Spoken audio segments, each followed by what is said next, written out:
when you play as part of a band. The sound that resonates from all the players really do come together like pieces of a puzzle. Quite a mellow sound, but it also can rasp as you play it as well. It's a warm sound, makes you feel part of a greater piece. When the band plays, it makes a really big sound. Even with the sort of slightly slower pieces, again, they make you smile. Ready? 1, 2, 2, 2.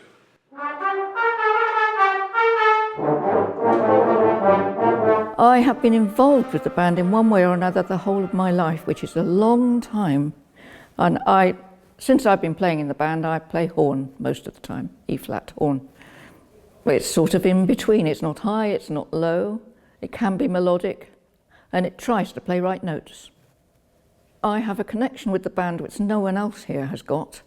Everybody knows the story of Alan Moxey starting it, and he did all the starting, and then for a number of years he conducted, and then his son Norman took over, and Norman happens to be my uncle, or he was, because his wife was my mother's sister. When my uncle asked me if I wanted to play when I was in my teens, I said, no, not at the moment, thank you. I'm talking about the 50s now, and then he took it over to his son Jim, who, as you probably know, was conductor for ages. And then I was away at college and university, so when I came back, it was 1962, and that's when I actually started playing. Alan started probably around about 1900, or even slightly before, when he was working on the railway, just to fill in time in between. He bought his cornet and started to play, learn by himself. I think they used to practice over a pub to start with, which is probably half the inclination. Before my time, that was.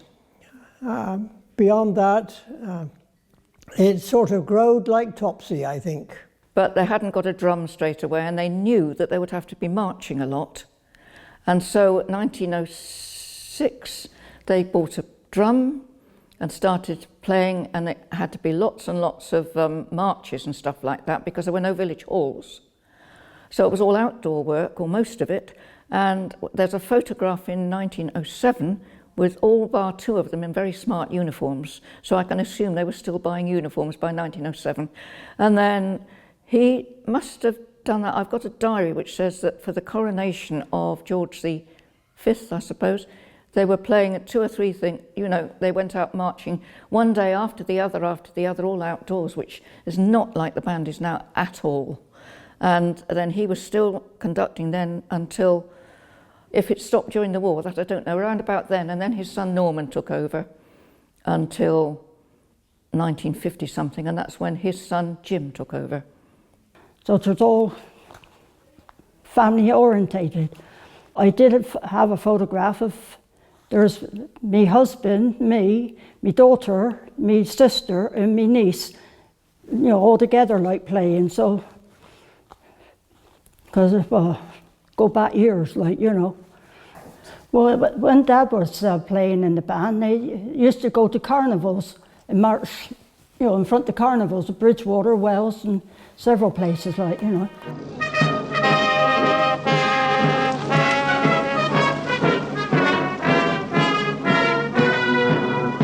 remember Mum was saying about one time that they were playing in Wells, but the road diverted, so one half went one way and the other half went the other.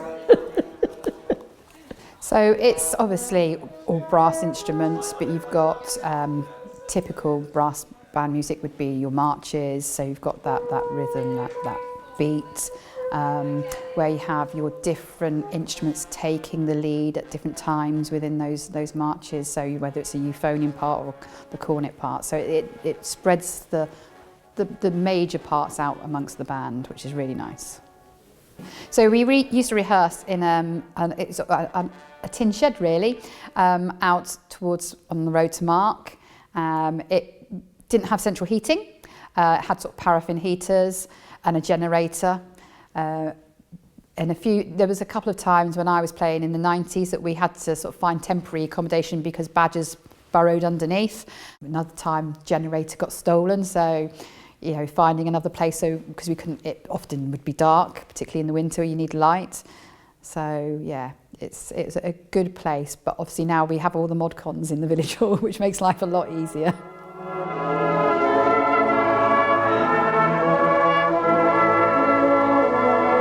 My sister, when she was obviously young, she'd wanted to play like with her father, like, and her grandmother, Dad's mother, she said, "It's not a place for women to be in a band with all these men voting all the time." She didn't like it at all, like, you know, but Doreen was adamant she was going to play.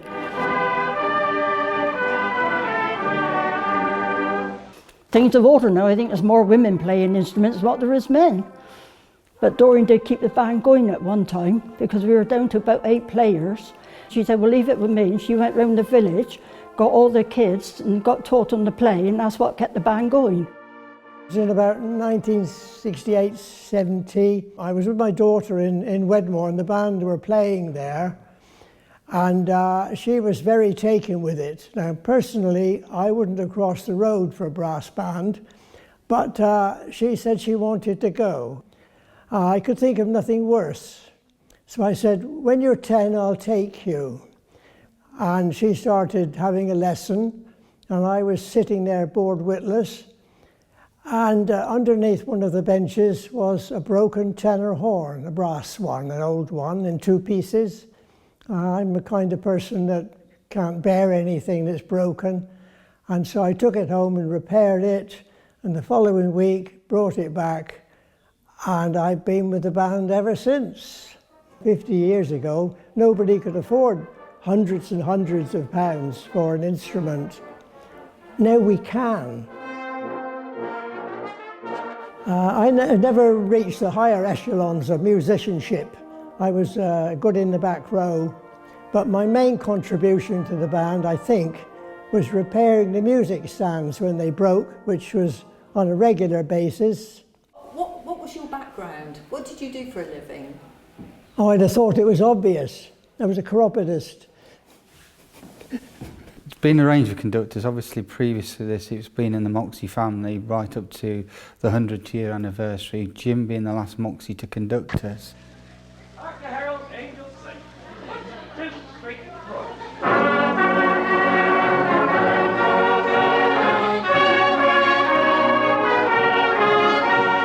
You would basically, "Oh, I can't do this performance. No, I can't make it, Jim. I can't do rehearsal." And you could put guaranteed that morning you get a phone call. "I'm really struggling for a trombone player. Can you make it?" "Oh, Jim, I'll be there. Don't worry." And you never could say no to Jim. He had a way of doing it. The person that drew me to Burtle Band, and that was Jim Moxie. Now, looking back, I realise how fortunate I was to be taught by a family member of the gentleman who started the band, and wish I could have more time with him. He was a phenomenal presence. He had a way with the audience, and he was enamoured to the crowd. They were enamoured to him, and that's something that will always stay with me. He was a great conductor for the band and a big role model.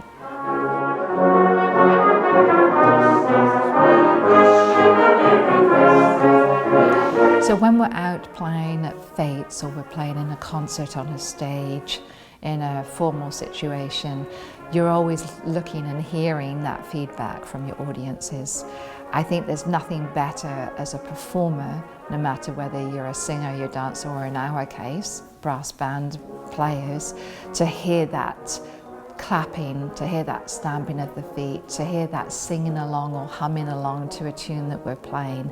And if I go back to our spring concert where we closed with a Neil Diamond song, people were up on their feet waving flags, singing along, and when you hear them jump on their feet and clap and say more, you know that you've done your job, and it puts a big smile on your face and you want to give them more. We play a range of types of places, and they're just doing a bit today. It was we've played at Glastonbury at the Pyramid Stage. We got asked by Michael to do that. That was quite a standout one from us. We played on the West Somerset Railway trains, we play in parks, at the seaside and everything. And it's what the joy is about, you know, we all go and make a big day out of it. I think people look at music and think it's very complicated, and certainly it is. If you're into, when you look at a piano score, it's a nightmare. But brass band, we only play one note at a time. We just need to be able to count, really. I very much hope that the band will keep going for another 100 years. There are so many other distractions these days, and it's such a communal thing. It's something you can do on your own, but it's much more satisfying to play with other people, and you form a bond with people too.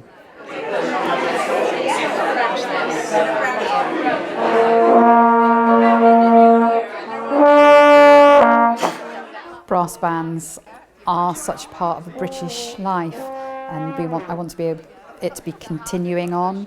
You know, obviously as we all get older, you know, less of us will play, and so hopefully, you know, we'll bring the younger generation through, encourage them to play, because it is such a wonderful thing. The future of the band, if I could wave a magic wand, would be to form a junior band.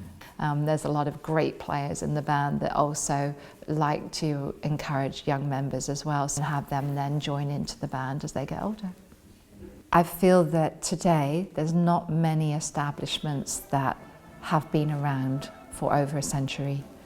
I feel very proud to be part of something that has started in a village by a farmer who got all the villagers together, and from there, here we are 120 years later in a small village in the middle of Somerset, on the Somerset levels.